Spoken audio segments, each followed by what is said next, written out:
Every bottle of soybean oil begins as a bean. This is where that transformation ends.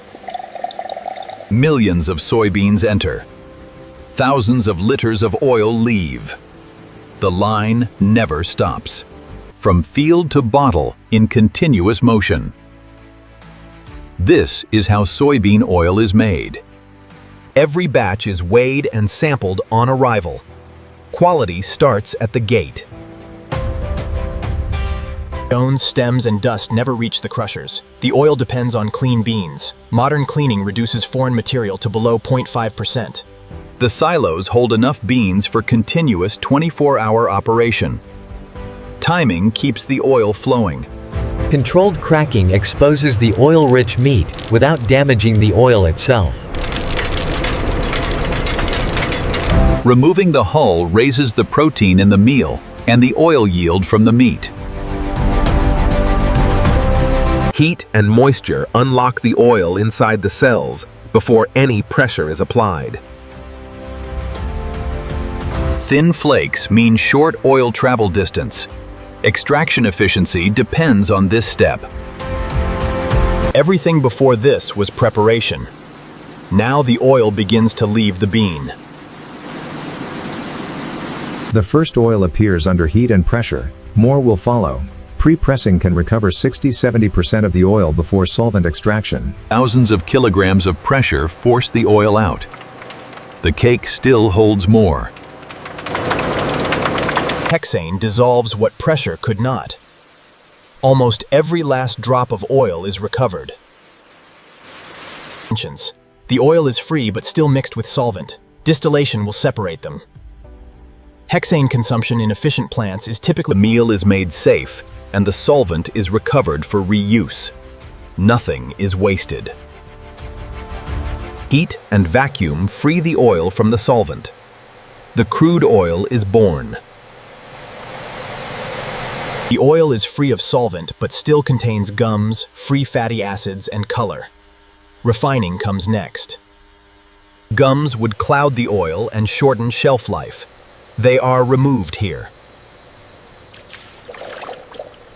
Free fatty acids cause rancidity. Neutralization removes them before they can damage the oil. The soap is a byproduct. The oil continues its path toward purity. The clay takes the color and the last impurities. The oil lightens. Filtration leaves the oil clear and free of clay particles. Heat and vacuum strip the last traces of odor. The oil becomes neutral and stable. Steam carries away what heat alone cannot. The oil is now essentially odorless. Cooled and polished, the oil is ready for packaging or bulk shipment. Winterization keeps the oil clear even when cold. Not every grade needs it, but many do. Color, acidity, and oxidation are measured. Only oil that meets the standard continues. From crude to refined in continuous flow.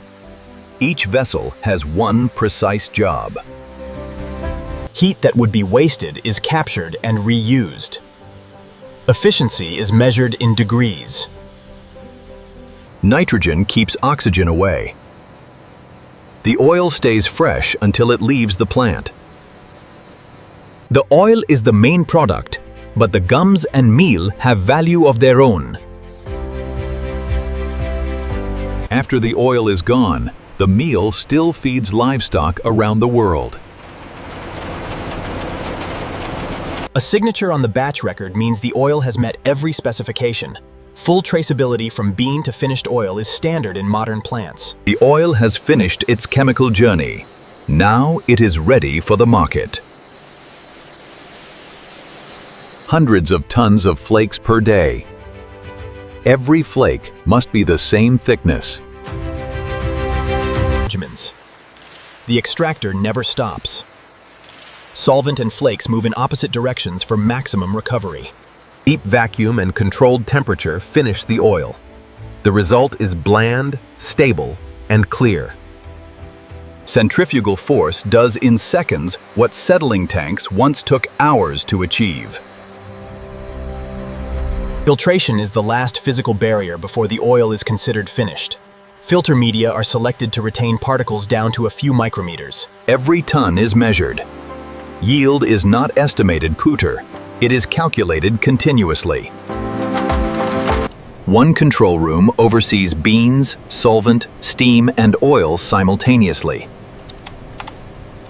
The same hexane is used again and again. Recovery is both economic and environmental. The oil never stops moving until it reaches the bottle or the tanker. Color is measured every few seconds. Any drift is corrected before it becomes a problem.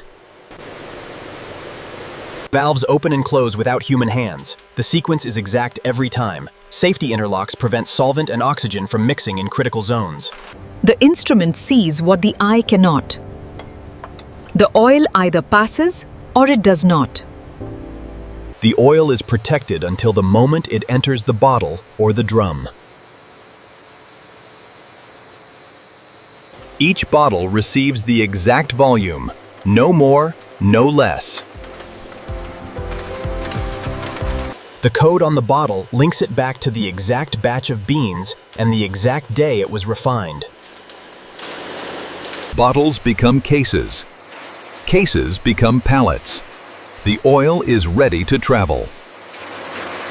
Not every liter goes into a retail bottle.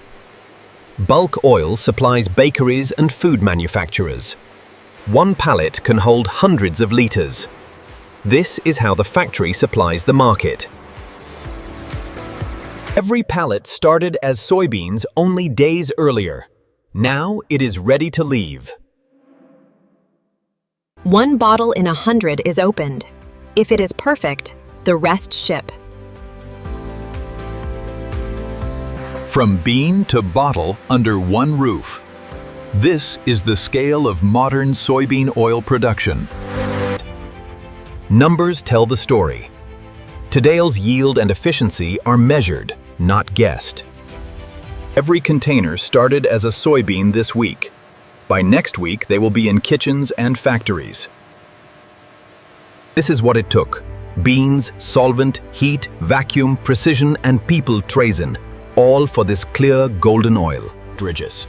From clean soybeans to pure golden oil cured, flaked, solvent extracted, then refined through degumming, bleaching, and deodorization.